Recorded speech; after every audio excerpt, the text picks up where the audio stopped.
Welcome, everyone, to episode 29 of Ohio Unsolved.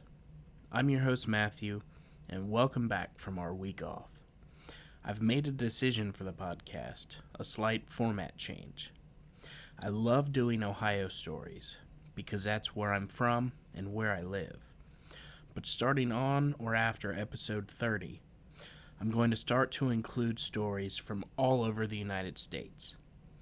Each episode will still have a story from Ohio in it, but I don't want to burn up all the Ohio stories too quickly. It's getting harder and harder to find stories with enough information in them to keep it 100% Ohio. I think that opening the podcast to more locations will also make for longer and more detailed episodes, and hopefully bring in a few people from all over the U.S. Now, with all that out of the way, let's just get right into the episode. Everyone sit back, make sure to lock your doors and windows, and get ready for Ohio Unsolved.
Our first story is one girl's living nightmare inside of a haunted house. When I was 8 years old, my mom and dad purchased a home. They got a great deal on the house, and we were all thrilled at its location and the town.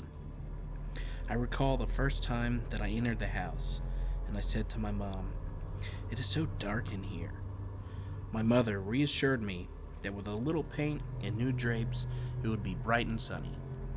I think that the darkness I noticed wasn't just because of the dark walls and drapes. There was something much darker hidden in the seams of the house. This darkness didn't stay hidden for long. Before we moved our belongings into the home, my dad and one of his friends went to the house to refinish the hardwood floors. They were in for a challenging set of experiences. When they turned on the sander, the radio would blast. When they turned off the radio, the light would go on. Then the electricity would shut off. They checked the fuses, but none of them were burned out. My dad called the power company.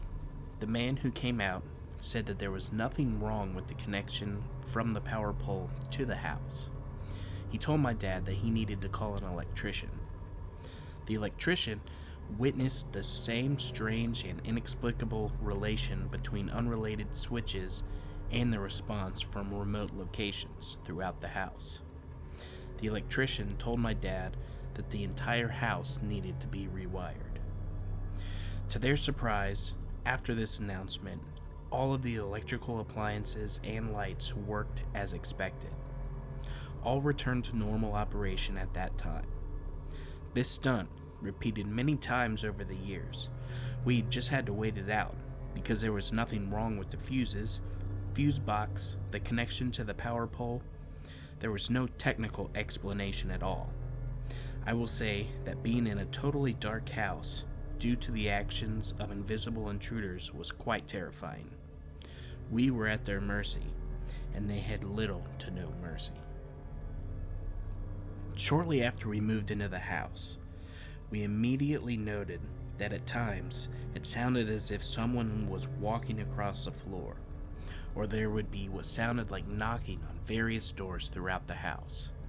The back door would open and slam closed, which would be followed by what sounded like footsteps coming up the stairs. My parents would explain to me that these sounds were just the sounds of the house settling. Often, when I went to bed at night, I would hear heavy breathing right by my face. My parents told me that this is what the water heater sounded like at night when it was heating the water. I would hear my mother call, and when I answered, she would say that she did not call me, and vice versa. I often found long auburn hairs in my bedroom, and I couldn't figure this one out. I didn't know anyone with that color hair. My parents became acquainted with the next door neighbors. They commented to Mom and Dad that they hoped they lived there longer than the other people that had moved in. The house had always been sold, never rented, but it was rare for any family to live there for more than 3 months. The neighbors had lived next door for over 20 years. There were times when I woke up with someone holding on to my ankles and pulling me off the end of the bed. This terrified me. When I told my parents, they assured me that I was only having a nightmare. I woke up in the morning to find pieces clipped from my hair. This left short, jagged pieces that I couldn't style. My mom told me that this was from the pin curls that I used. One afternoon, I was in my bedroom, and I could not shake the feeling that someone was staring at me. This gave me the creeps, so I decided to go out to the living room. While doing this, I felt so uneasy. I stepped down onto the first step in front of the door, and I reached around the corner to turn off the light. When I turned off the light, I saw a young woman sitting on the bed right next to where I had been sitting. She had long auburn hair. She was transparent. I didn't believe in ghosts, and my parents had told me over and over again that there was no such thing. Now I was faced with the terrifying reality of a ghost sitting on my bed. I ran to the front bedroom, slammed and locked the door. Then it dawned on me that if she was a ghost, and what they say about ghosts was true, that she could just walk right through the wall, and I would be locked inside with her. I unlocked the door and ran to the living room in the front of the house. In the morning, I told my parents about my experience. They exchanged glances, and then they told me that they knew that the house was haunted. The ghost that I described to them is the one that they called Florence. It took them about 3 years to believe the house was haunted. They didn't believe it until they had exhausted themselves by sneaking through the house, trying to find the intruders making all the noise, and never finding anything. Then one night, when they had just gotten into bed, turned off the lights, and above the end of their bed were 2 floating heads staring at them. They both saw these apparitions and could not deny what they saw. This put them on a trek of using a Ouija board to try to communicate with the ghosts. Knowing what I do know now about the response to this board by earthbound spirits, I am certain that this practice only made things worse. There were many ghosts. I only saw 2 fully manifest apparitions, but my parents saw and experienced many more. I saw things, but only 2 specific ones. It was a common experience to see items such as books fly across the room. One time, my mother was taking a nap on the couch in the living room. The couch seemed to be shaking. This woke her up when she opened her eyes to discover that the couch was being transported by floating across the room with her on top of it. One could explain doors opening and closing by themselves being due to not being latched properly, and a breeze caused it to open and close. This explanation cannot be applied to the sliding door between the second and third bedrooms. This sliding door often slammed open and closed. This was very unsettling. Quite a few times, my parents came into my room in the middle of the night to see why I was screaming, but I was not aware of screaming. As far as I knew, I was sound asleep. They would describe the screaming as if I had seen bloody heads rolling across the floor. There were many times that my parents acted out of character. They would be much harsher than one would expect. Shortly before my mom passed away, She told me that the change of life made her strange. I asked her what she meant, and she told me that one time she was chatting across a picket fence with our elderly neighbor. She said that it took all of her strength to force herself to go back into our house without attacking and strangling the neighbor. I told her mom that wasn't the change of life, it was the ghost. The ghost made them say and do things that were out of character. I could see it in their eyes and their mannerisms. That they say different was not themselves. I experienced times when I was attacked, pushed, and manhandled by the ghosts. I told my parents, and they told me that I was letting my imagination run away with me. Their invalidation of my experiences made life very difficult for me, as there was nowhere to turn for help. Family and friends that visited were often treated to a ghost experience, from simple footsteps and door knocking to having their blankets pulled off of them in the middle of the night by unseen hands. One time, my aunt was at our house for my birthday party. It was too late for her to drive all the way home, but she didn't want to sleep in the house. She slept out in our travel trailer with my teenage slumber party. One time, we were all watching television when a couple of ghost hunters were on a local talk show. They announced that if anyone thought that their house was haunted, that they would be glad to come out and get rid of the ghosts. I begged my parents to call them. They didn't want to because they didn't want anyone in the area to know that the house was haunted. They said that when they sold the house, that such information would prevent them from getting a good price. I was so hopeful and then crestfallen. When my parents retired and put the house on the market, the ghosts became especially active. We had occupied the house for 15 years, and I think the ghosts were pretty happy with the arrangement. My dad then told my mom that he wanted to move into the travel trailer so they didn't have to be concerned with constantly cleaning and preparing for the stream of realtors that would be coming through the house with potential buyers. Then one morning, my dad announced that he was lowering the price of the house by a considerable amount. We all tried to discourage him from doing so, since they were counting on the profit from the sale to buy retirement property and perhaps build a new home. He wouldn't listen to our arguments. The house sold that day. Mom and I were sitting in the kitchen while Dad walked the new owners out to their car. Mom and I heard the back door open and slam closed. We heard footsteps coming up the back steps. We got up together and looked down the hall to the stairway. We could still hear the footsteps ascending the stairs, but there was no one to be seen. After they moved all of their things out of the house, handed over the keys, and had left the property for good, Dad confided why he insisted on moving into the trailer and lowering the price on the house. The night before they moved into the trailer, my dad was startled awake by a hand over his mouth and nose. He was being suffocated by the man ghost, who we had come to call Dave. Dad was a strong guy, but he said that it took all the strength that he had to wrestle away from the grip of the ghost. My dad turned to me and apologized for not believing me this whole time. The people that bought the house decided to rent it out. We heard that the first renter in the house was a minister. I was elated, thinking that a minister might be able to pray the ghosts out of the house. The minister moved out almost as soon as he had moved in.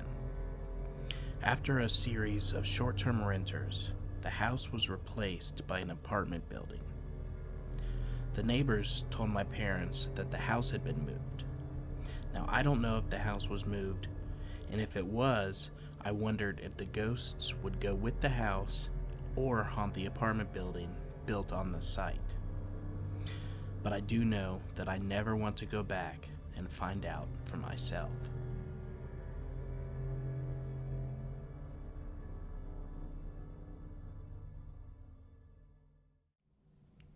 While this whole story is scary by itself, I think the act of playing with the Ouija board just might have made things worse. I'm sure that there are people out there that have played with them with no response or no negative reaction at all. But that's a chance that I'm just not willing to take myself. Now, my next two stories come from the same author. One is about his experience inside of his neighbor's haunted house, and the last is his visit to the infamous Crybaby Bridge. The first of these two stories does have some slightly disturbing content, but it's very brief at the very beginning. So as always, listener discretion is advised. I have many paranormal experiences that I could tell, but the one that stands out the most for me happened a long time ago when I was still just a child. I grew up next to a home that had a very violent past. The first owners were killed by an escaped convict, and their youngest son was beheaded and his head was never found. Supposedly, it was tossed into a gravel pit that was nearby at the time. The next couple to purchase the home split up, and the wife, along with her months-old baby, jumped from the upstairs window and fell to their deaths. Well, you get the picture. Due to a snowstorm that had fallen on our town, my mother and father not being able to get home to me and my brother, we had the misfortune of having to stay with our neighbors for the night. Needless to say, my brother and I were scared to begin with because we all knew of the happenings inside of this house. At first, nothing seemed out of the ordinary, but as the night wore on, strange things began to happen. The first thing to take place was while we were all sitting in the living room watching TV. We could hear someone in the kitchen doing the dishes. There was no one else in the house, and there were no dishes in the sink to be done. So we all went back into the living room. Then we heard glass breaking in the bathroom. This caused everyone to jump and run to see what had broken and how. There was no broken glass anywhere, and everything seemed okay. Things settled down for a while. I thought that if this is the worst that was going to happen, then I was going to be okay. Boy, was I wrong. I was laying on my neighbor's couch, just about to fall asleep, when a rocking chair began rocking all by itself, and I heard the faint sound of a baby crying. As if this wasn't scary enough, I soon heard footsteps coming down the stairs and a little boy's voice calling, "Mommy?" Scared as I was, I went to the stairs to see if someone was just playing around with me. I knew that it wasn't my brother because he was already asleep. There was no one there. I ran and I put my head under the covers, and I did not come out until morning. I spoke with my neighbors and I asked them how they could stay in a house like that, and they said that they were just used to it and they didn't pay that much attention to it anymore.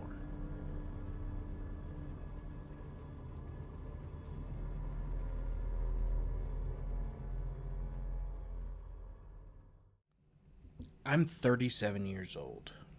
If I was asleep on somebody's couch and a rocking chair started moving, or I heard somebody coming down the stairs and a little boy saying "mommy," or hearing a baby crying in the house when there's no baby inside the house, I don't think I would be in that house anymore.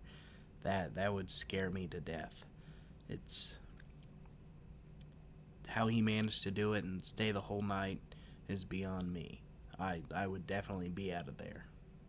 This final story is the same author's experience at the Crybaby Bridge.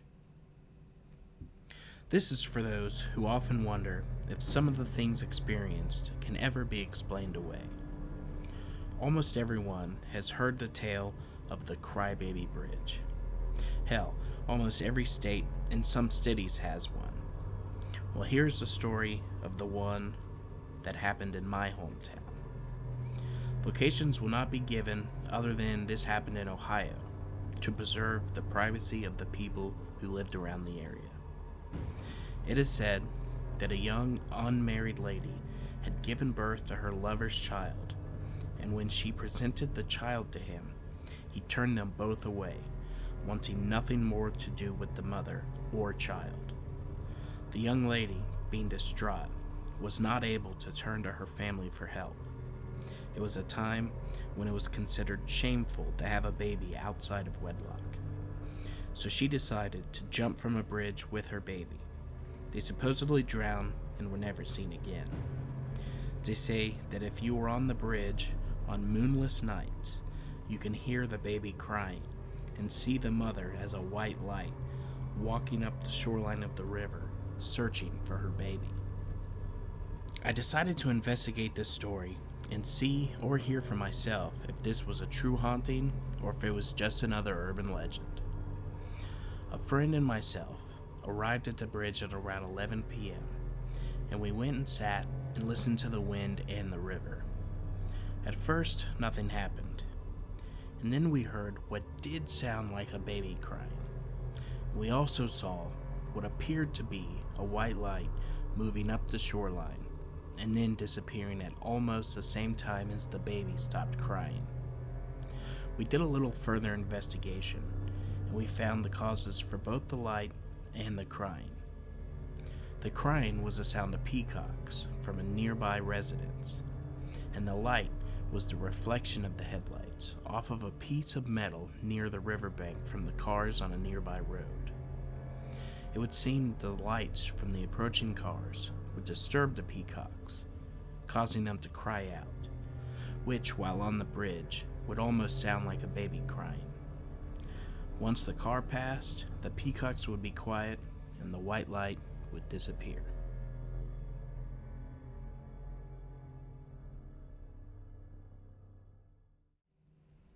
That last story wasn't very scary.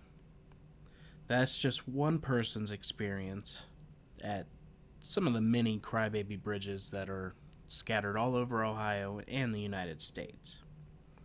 I've not gone to one myself, but I would like to go and see it for myself.